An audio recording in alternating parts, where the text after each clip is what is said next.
But before we get into some of the analysis, what I wanted to do is talk a little bit about control decks, because we've had a rise in control decks. We've even had some mid-range decks go a little bit more control-y, it feels like, over the recent couple of tournament weekends. So it's something that is on the rise. And I think as we talk about, like, how do we prep and go to, like, for the next tournaments, we have another set of PQs, and we are seeing a lot more Data Vault. We're seeing a lot more Han 2s. We're seeing a lot more Kiras. We're seeing some Palpatines even come up a little bit more.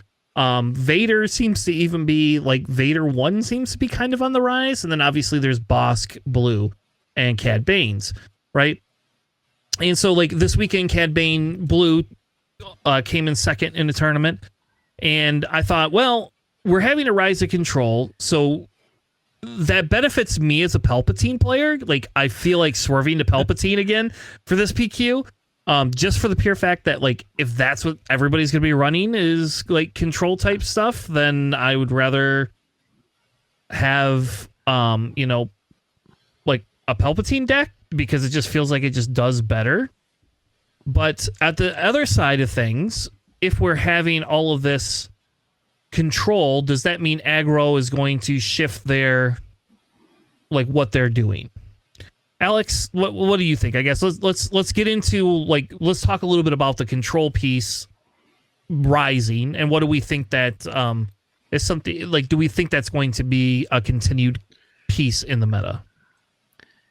Well, as, like, metas happen, usually it starts out aggro and then eventually goes into control, because control now figure out exactly what's popping up in the meta, so you got more more idea of what you're supposed to be controlling and what you're trying to go against. So that makes sense. I think the trend, usually holds pretty steady, although this might be a little bit earlier than we usually see. But I'm not sure if, like, just because they're playing Data Vault, it means they're playing control. Right, like the Sabine Data Vault one last week. Sure, but the higher health bases tend to, the longer games lean more into control because they're better late game than they are earlier game. I play too much control. It's always very fun for one of us, and we'll still see. It's so hard to tell right now with this meta, because there really isn't one. Although, like, Kira Data Vault is on the rise, and that leans more control-y. But even then, that's still, like, just a really good end game, like, mid-range deck.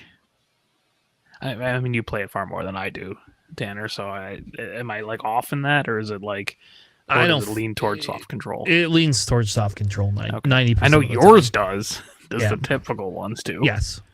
Okay. Well, fair enough. I just figure with the extra 10 cards, it might lean a little bit more mid-rangey. Yeah. No. The original, actually, the very first iteration of Kira Data Vault leaned like hard control, like our Trench deck was, and then I was able to beat it with Trench, and it was just like, well, I'd rather just play Trench then, and, like, it just seemed smarter. Like, I mean, they do get relentless, so it can be a pain in the butt sometimes, but outside of that, like, they didn't have, like, their Pelps returns and their salvages just didn't do a whole lot when it came to some of that stuff. You just start milling it fast enough that they can't do anything. Sure. But traditionally, Kira will lean soft control almost all the time. Very rarely do we see her in a mid-range shell. You're better off playing Thrawn if you want a mid-range shell, blue-green. Or even, like, Krennic is probably a better, what I would consider closer to a mid-range deck than Kira would be. Sure. I mean, I don't know. What's your guys' opinions? Like, I just think it's so weird in this meta that I can't really call too much. Like, what? So for me, just based on my experience, right, from the last big event that we had there, right, I think mid range just has more more of an answer on theirs. And in order for you to really build up to what you know is going to be big swings into your opponent, having a lot of control pieces in that mid-range deck helps you control the game in your favor, controls your opponent's tempo, and just give you that path to your win condition on there. So if your opponent ends up, ramping up faster than you can, just having those control pieces on there to help negate your opponent's tempo once they start deploying those larger pieces kind of helps you just set that win condition. So the popularity and the accessibility of those cards is a lot more common now than what we had previously before we had the last two sets. Whereas, before then, you didn't have really great control pieces available to you. And we saw a lot more success with aggro that really didn't have really the well-defined answers to slow down the tempo for more aggro decks that we see now. So because of the availability now of more reliable control pieces comboed with mid-range, it makes it easier for people to combine into what you need, especially since we're seeing a lot more diversity in the meta, and it helps you kind of deal with things across the board overall. Yeah. And so while I agree with you in the aspect that we're moving, like that not all data vaults are control decks, I do feel that we're seeing a shift in like how Han is played a little bit closer to not as mid-rangey as it used to be. It used to be a very strict mid-range type deck, and I don't see us moving in that direction. And like the Ray Data Vault, like that should just be a mid-range deck, but they have enough tools where they don't need that. And as you can see from the graphic, like Kira's on the rise, right? Sabine is still up there, but Kira took Sabine's place as one of the number one winners of PQs. Now, I will say, to me, the larger events are a better indicator of what's good into the meta. I think that these smaller PQs are outliers somewhat. Like we're seeing PQs with 50 or less people in them. And while that's fine, you can have that, but that this is not as good of an indicator. Like Chicago, we're going to cover Chicago later. That's a great indicator because that's 118 people. It's, over the 100-person threshold. It's got enough variety where you're going to get your 7 rounds in plus your top cuts stuff.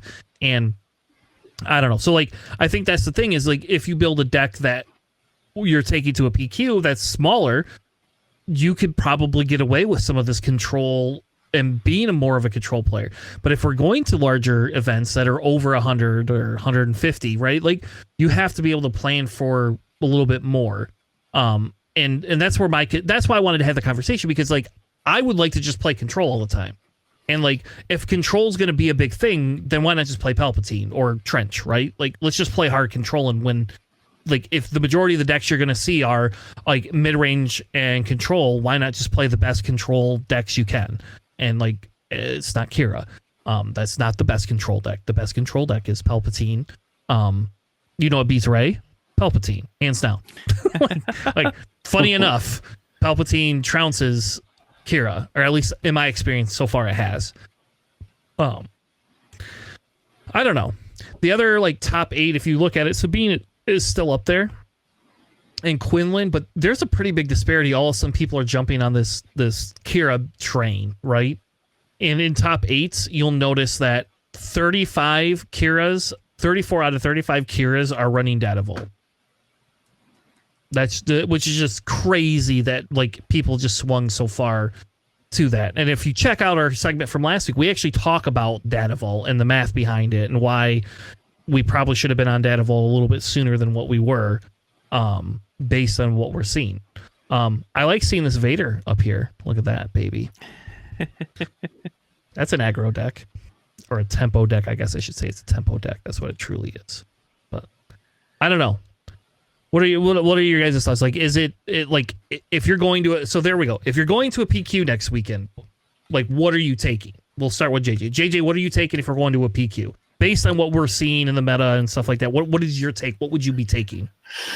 For me, I still would run the JTL Vader, honestly, mainly because when you're looking at the most common control pieces there, they're targeting like 1 unit or more, or actually 1 unit on average for everything up to like super laser blast, right? And if my opponent is really spending those resources to just take out one of my units and leaving out all my other, like spread out my power among smaller pieces, then I'm able to get damage into those bases a lot quicker than my opponent can take out my units. Especially if I'm doing like a heavy space presence. So for me, I would kind of still lean on that and just hope to outpace my opponent's damages from it. Gets a little more harder when you have stuff like top target and stuff that can help heal the base and kind of help delay the game until they get to their win condition.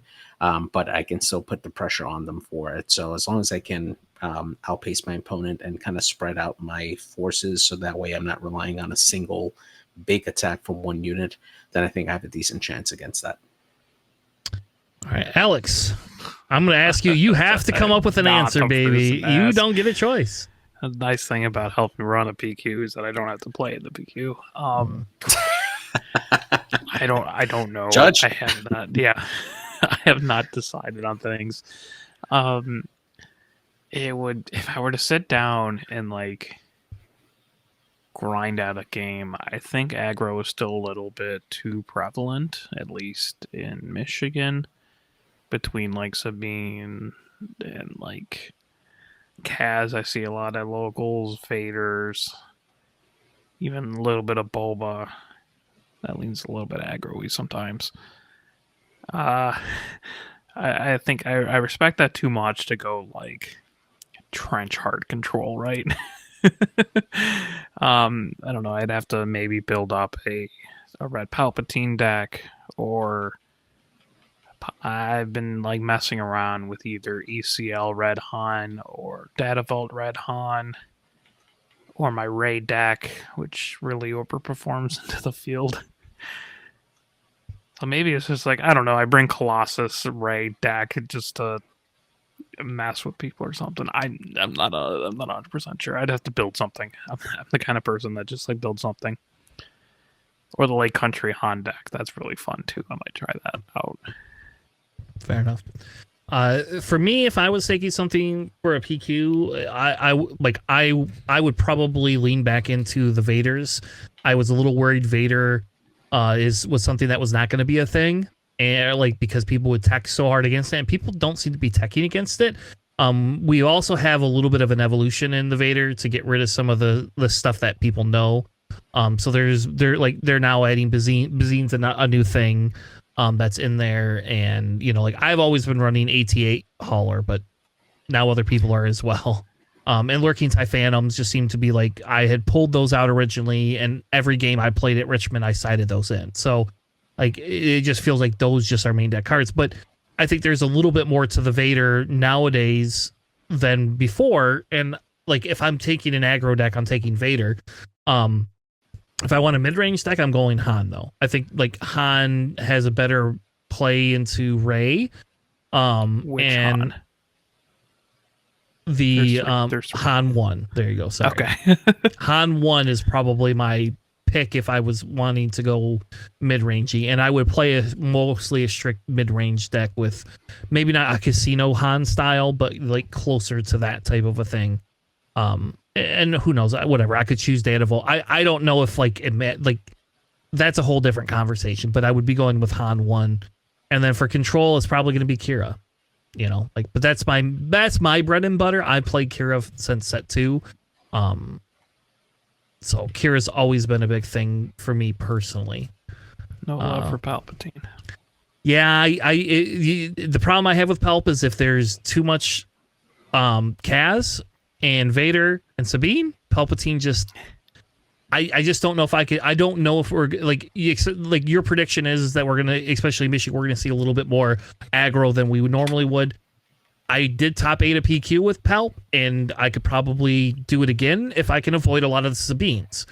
But if I have to avoid Sabine and Vader now, that's probably like now that's going to be pushing a little bit more. And if I have to now avoid a third deck, Palpatine, Vader, and Kaz, like I don't know, or I'm sorry, not Palpatine, Sabine, Vader, and Kaz. I just don't know if like a Palp deck is going to be able to do some of that. But I have not messed around with Palp right at all. I'll be perfectly frank and say I haven't. So anyway, that's kind of our thoughts on the meta. You know, like should you be running a control deck? You know, like what are you going to do against a control deck? And I think that's kind of like the big thing is like if you don't want to get into the meta, you have to be able to counter.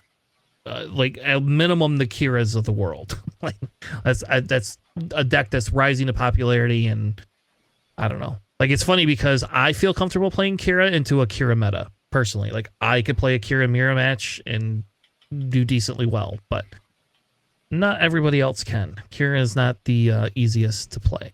So